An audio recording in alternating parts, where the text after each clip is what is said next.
ini ngambil untuk sekali pertemuan. Ibu kalau ngambil yang 2 jam, berarti yang indikator mana yang menyebutkan hak anak di rumah dan di sekolah. Kalau di tujuan tinggal gambar, siswa dapat menyebutkan. Itu kan tujuan pembelajaran kita. Siswa dapat. Jadi kata-kata mujarabnya biasanya orang yang menambahkan itu saja. Siswa dapat.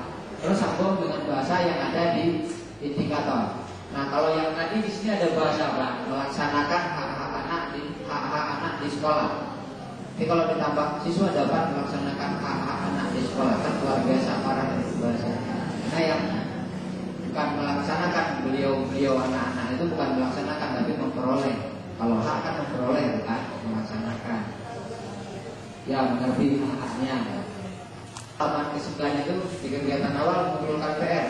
RPP yang 8 tidak pernah ngasih PR. Dari mana datangnya PR? Jadi membuat seperti itu. Karena dari awal saya sudah katakan apa yang ibu tulis adalah cerminan ibu. Jangan sampai ibu berbuat hanya karena tulisan ibu dianggap tidak pernah berbuat.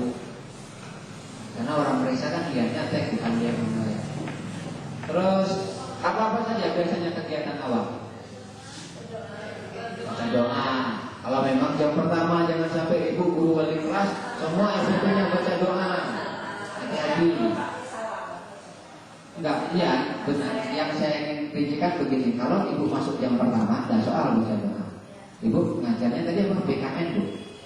Mungkin bukan jam pertama, jam kedua, masa masih baca doa? Nah, jadi hati-hati menulis baca doa kalau memang bukan posisinya di jam pertama. Atau jam terakhir, kalau jam terakhir mau di penutupnya kan baca doa. Jangan sampai nanti kegiatan inti berapa menit diambil untuk kegiatan penutup. Jangan sampai masih ada jam yang nggak kepakai. Pokoknya itu harus plot dengan alokasi waktu yang ditetapkan. Terus di kegiatan penutup kira-kira apa? Yang pertama biasanya kalau guru SD penguatan terhadap materi. Terus biasanya larinya ke penerapan. Kalau kita di SMA mungkin rangkuman kesimpulan. Tapi kalau umpamanya di SD biasanya penguatannya itu udah masuk penerapan yang isinya biasanya tentang mana yang merupakan haknya dia. Dia akan lebih terasa ketimbang disuruh dia memaksa memeras segi motorik dia yang memang belum tentu semua anak berhasil. Ingat, penilaian bukan untuk 1-2 orang yang bisa menulis, mengabaikan yang lainnya yang tidak bisa menulis. Penilaian dilakukan untuk seluruh anak tanpa diskriminasi. Kalau ibu yakin semua anak ibu bisa menulis, tidak ada soal, silakan kasih. Kalau sebagian atau 50% tidak bisa menulis, ibu paksakan, telah terjadi diskriminasi dalam sebuah penilaian. Nah, kaedah penilaian tidak ada diskriminasi, artinya memandang anak dalam kategori yang sama. Nah, lembar pengamatan itu nanti dibuatnya dalam bentuk skor. Contohnya umpamanya, ini saya contohkan saja bu sambil membuat RPP, jangan sampai nanti membuat lembar penilaian itu kok susah. Saya buatnya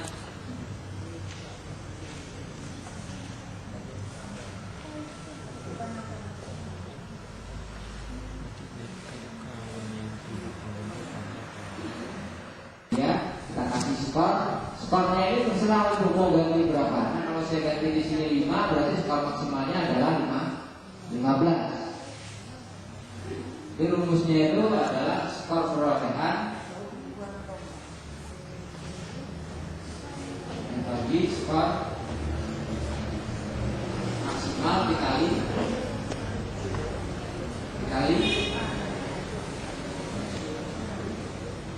100.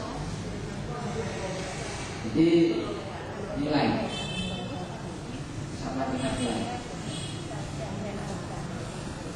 Jadi kalau 7 dibagi 12 dikali 100 kira-kira dia dapat berapa?